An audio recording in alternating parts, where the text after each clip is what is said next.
नमस्कार दोस्तों, हमारे YouTube channel knowledge with RB में आपका स्वागत है। जैसा कि आप जानते हैं कि हम यूपीएससी द्वारा विगत 25 वर्षों में पूछे गए topic wise solved previous questions की सीरीज को कवर कर रहे हैं। पिछले वीडियो में हमने प्रश्न संख्या 90 से 100 तक के प्रश्नों को कवर किया था। इसी कड़ी को जारी रखते हुए हम आगे के प्रश्नों पे बढ़ेंगे। हाँ, और बताना चाहेंगे कि यह वीडियो न सिर्फ यूपीएससी बल्कि हर एक कॉम्पिटिटिव एग्जाम के लिए उपयोगी है। अगर आपको वीडियो अच्छा लगे तो इसे लाइक और शेयर करना एवं चैनल को सब्सक्राइब करना न भूलें। आइए तो हम वीडियो पर बढ़ते हैं। प्रश्न संख्या 101 कहता है, निम्नलिखित युग्मों में से कौन सा एक भारतीय षड दर्शन का भाग नहीं है? तो चलिए बताइए, इसमें से कौन सा एक ऑप्शन है जो भारतीय षड दर्शन का भाग नहीं है? तो इसका सही उत्तर हो जाएगा ऑप्शन सी, अर्थात लोकायत और कापालिक भारतीय षड दर्शन के भाग नहीं है, जबकि अन्य सभी षड दर्शन के भाग हैं। आइए इसके विश्लेषण को देखते हैं। कहता है, भारतीय दर्शन में सांख्य दर्शन, योग दर्शन, न्याय दर्शन, वैशेषिक दर्शन, मीमांसा दर्शन एवं वेदांत दर्शन है। सांख्य दर्शन का संबंध प्रकृति तथा पुरुष से है, वहीं योग दर्शन का संबंध प्रकृति से पुरुष की मुक्ति से संबंधित है।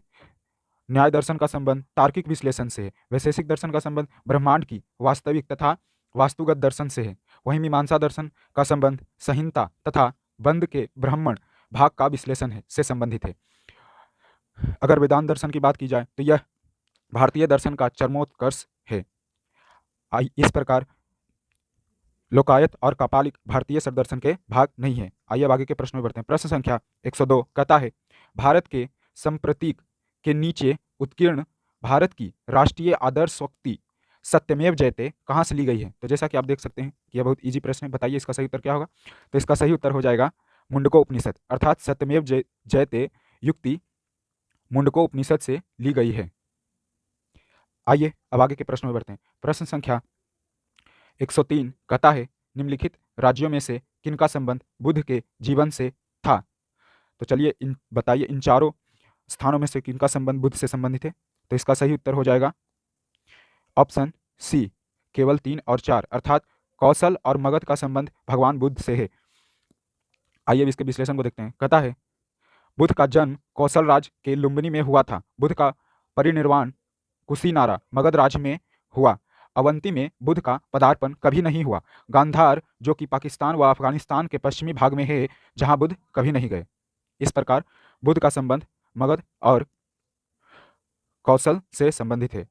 आइए अब आगे के प्रश्न बढ़ते हैं। प्रश्न संख्या 104 कहता है, भारत के कला और पुरातात्विक इतिहास के संदर्भ में निम्नलिखित में से किस एक का सबसे पहले निर्माण किया गया था?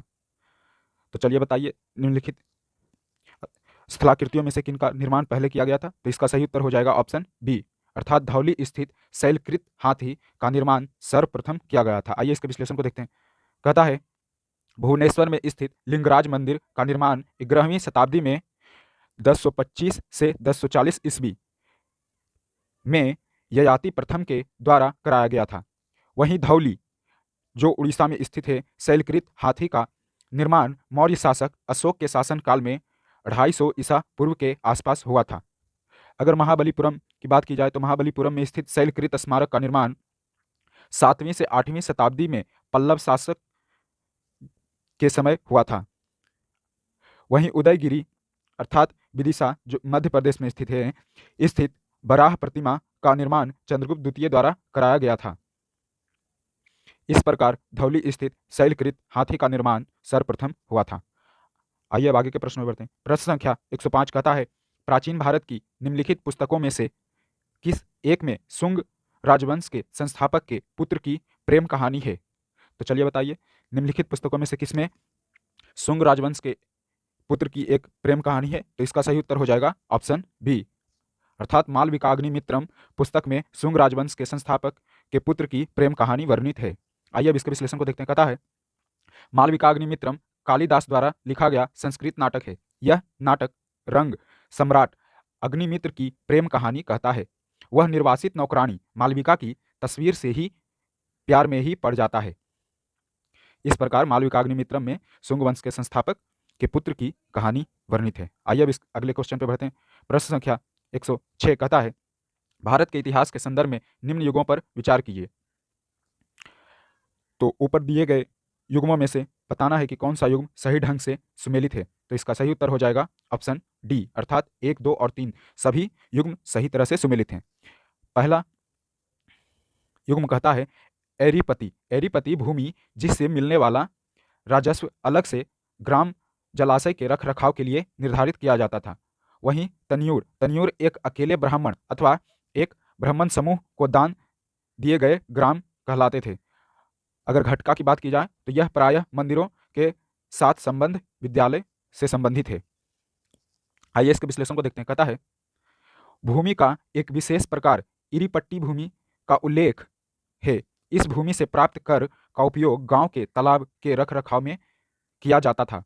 वहीं तन्यूर चोल काल की एक राजस्व इकाई थी जिसके अंतर्गत ब्रह्मदेय और मंदिर बस्तियां विकसित हुई। घटिका पल्लव कालीन मंदिरों से जुड़ी उच्च शिक्षण संस्थाएं थी। इस प्रकार इसका सही युग्म सही तरह से सुमेलित है। आइए अब आगे के प्रश्न में बढ़ते हैं। प्रश्न संख्या 107 कहता है भारत के धार्मिक इतिहास के संदर्भ में निम्नलिखित कथनों पर विचार कीजिए। तो इसमें बताना है कि उपर्युक्त दिए गए दोनों कथनों में से कौन सा कथन सही है। तो इसका सही उत्तर हो जाएगा ऑप्शन बी, अर्थात केवल 2 ऑप्शन सही है। ऑप्शन 2 कहता है सर्वास्तिवादियों की मान्यता थी कि दृग् विषय अर्थात फेनोमिना के अवयव पूर्णतः क्षणिक नहीं है अपितु अव्यक्त रूप में सदैव विद्यमान रहते हैं। आइए इसके विश्लेषण को देखते हैं। कहता है सर्वांतिक और सम्मितीय बौद्ध धर्म के संप्रदाय हैं। सर्वास्तिकवादियों का मानना है कि दृश्य जागत के धर्म पूर्णतः क्षणिक हैं, प्रत्युत सदा अंतर्निहित रूप में विद्यमान रहते हैं। इस प्रकार सर्वास्तिवादियों का मानना था कि यह दृश्य जगत पूर्णतः क्षणिक है। इस प्रकार इसका दिया हुआ कथन 2 सत्य है। आइए अब आगे के प्रश्न में बढ़ते हैं। प्रश्न संख्या 108 कहता है बोधिसत्व पद्मपाणि का चित्र सर्वाधिक प्रसिद्ध और प्रायः चित्रित चित्रकारी है जो उकेरी गई है। बताइए कहाँ, अर्थात किस स्थान पे बोधिसत्व पद्मपाणि का चित्र उकेरा गया है। तो इसका सही उत्तर हो जाएगा ऑप्शन ए, ऑप्शन ए अर्थात अजंता की गुफा में।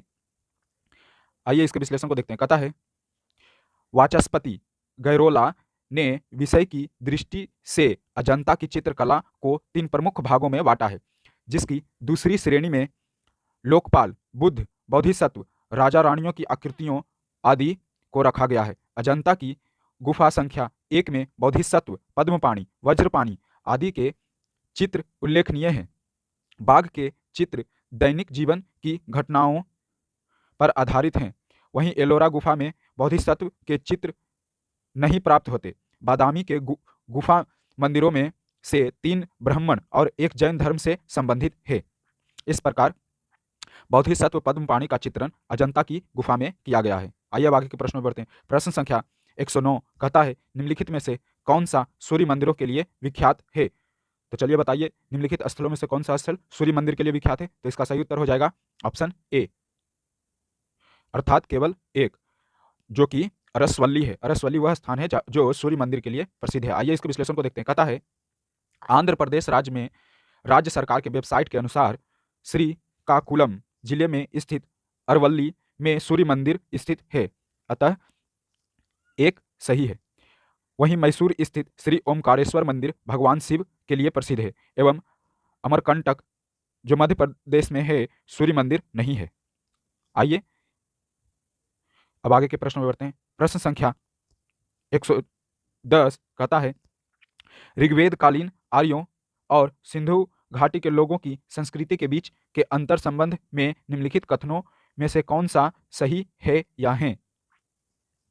तो इसमें बताना है कि उपर्युक्त दिए गए 3 कथनों में से कौन सा कथन सही रूप में ऋग्वैदिक कालीन आर्यों एवं सिंधु घाटी के लोगों के बीच का संस्कृति में अंतर बताता है। तो इसका सही उत्तर हो जाएगा ऑप्शन सी, अर्थात 1 और 3 कथन सत्य हैं। कथन 1 कहता है ऋग्वेद कालीन आर्य कवच और सिर शस्त्राण का उपयोग करते थे, जबकि सिंधु घाटी सभ्यता के लोगों में इनके उपयोग का कोई साक्ष्य नहीं मिला है। वहीं कथन 3 कहता है कि ऋग्वेद कालीन आर्यों ने घोड़े को पालतू बना लिया था, जबकि इस बात का कोई साक्ष्य नहीं है कि सिंधु घाटी के लोग इस पशु को जानते थे। आइए अब इसके विश्लेषण को देखते हैं। कहता है ऋग्वैदिक काल के लोग आर्य अर्थात कवच और शस्त्रास्त्र का प्रयोग करते थे। वे युद्ध प्रिय थे, किंतु सिंधु घाटी सभ्यता के लोग शांति प्रिय थे तथा उनके द्वारा कवच और शीर्ष शस्त्राण के प्रयोग का कोई साक्ष्य प्राप्त नहीं है। सिंधु घाटी के लोगों को स्वर्ण, चांदी, ताम्र और कांस्य का ज्ञान था, जिसके साक्ष्य प्राप्त होते हैं, किंतु उन्हें लोहे का ज्ञान नहीं था। सिंधु घाटी के लोग घोड़े से परिचित थे, क्योंकि सिंधु स्थल लोथल से घोड़े की लघु मृण मूर्ति और सुरकोटदा से घोड़े की अस्थियां प्राप्त हुई हैं। इस प्रकार कथन 1 और 3 वैदिक कालीन आर्यों एवं सिंधु घाटी लोगों के बीच सही अंतर दिखलाता है। इस प्रकार आज के वीडियो का समापन हुआ। आगे के प्रश्नों की चर्चा हम अगले वीडियो में करेंगे। Thanks for watching. जय हिंद।